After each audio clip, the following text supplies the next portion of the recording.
Hello and welcome to all our viewers on CFO Insights. I am Sherry, a financial technology consultant at Hyperbots, and I'm very excited to have Shaun Walker here with me, who is a seasoned internal audit leader with a wealth of experience in driving risk management, compliance, and governance initiatives across diverse industries.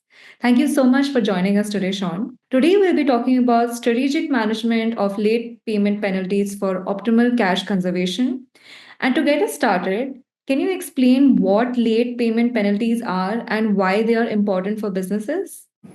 Certainly. So, late payment penalties are fees imposed by vendors when invoices are not paid within the agreed upon payment terms.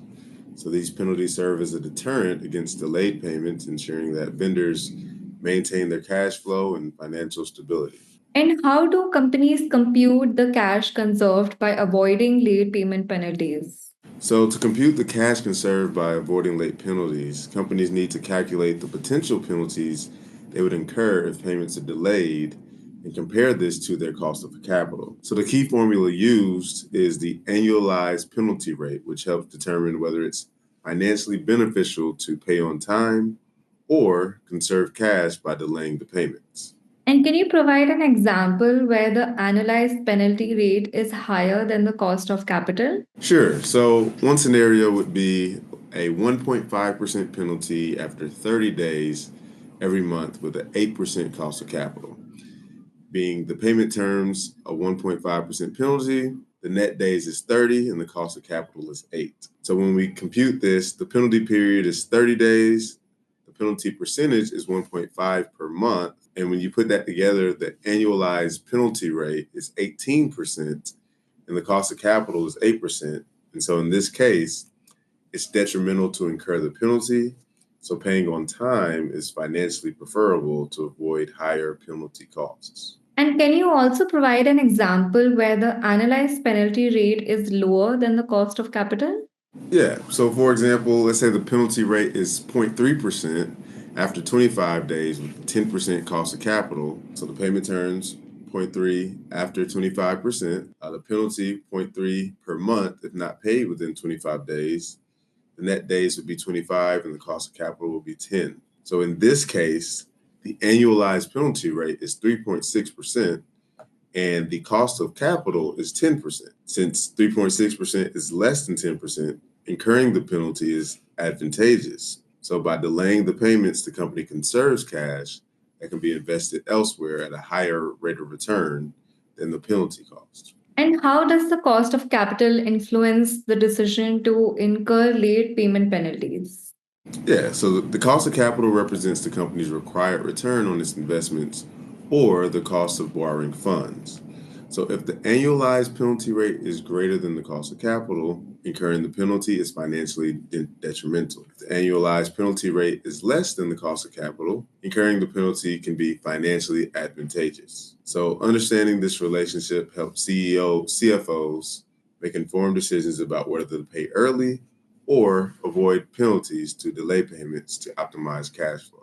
And what strategies can companies use to minimize the impact of late payment penalties? In order to minimize the impact of late payment penalties, they can implement the following strategies. They can implement a robust accounts payable process, automated reminders and alerts, cash flow management, negotiating better terms, prioritizing payments, maintaining open communication with vendors, and utilizing technology. So leveraging tools like Hyperbots, Payment AI Copilot helps to analyze payment data, identify potential date delays early, and recommend corrective actions. And how does Hyperbots Payment AI Copilot assist in optimizing late payment penalties and cash conservation? Yeah, it's got a lot of different features. So it offers automated tracking, data-driven insights, a recommendation engine, scenario analysis, alerts and reminders,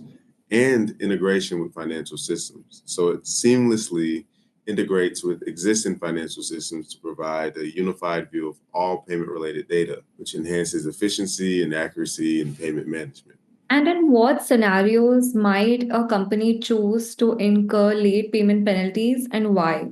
Yeah, so if they have cash flow constraints, so if a company has a temporary cash flow issue and can't afford to pay invoices on time without jeopardizing other critical operations, it might opt to incur penalties to conserve cash for more urgent needs. Also, if they have a higher return on their investments, it makes sense to invest that cash rather than pay the penalties.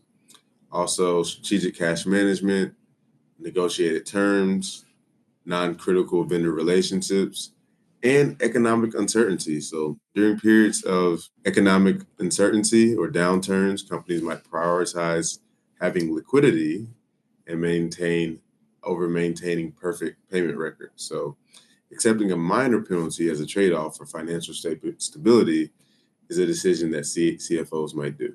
What advice would you give to other CFOs regarding the management of late payment penalties and cash conservation? Sure. So, my advice to fellow CFOs would be understanding your financial metrics, leveraging technology, maintaining strong vendor relationships, implement robust processes. So, establish efficient accounts payable processes and controls to minimize the risk of late payments and associated penalties. Also, regularly reviewing payment policies, educating your team on those policies, plan for the variability of cash flow, analyze and learn from the data, and lastly, just balance cash conservation with financial health. So, strive to find a balance between conserving cash and maintaining financial health by avoiding unnecessary penalties and fostering strong vendor relationships. Thank you so much for joining us today, Sean, and for such an insightful conversation.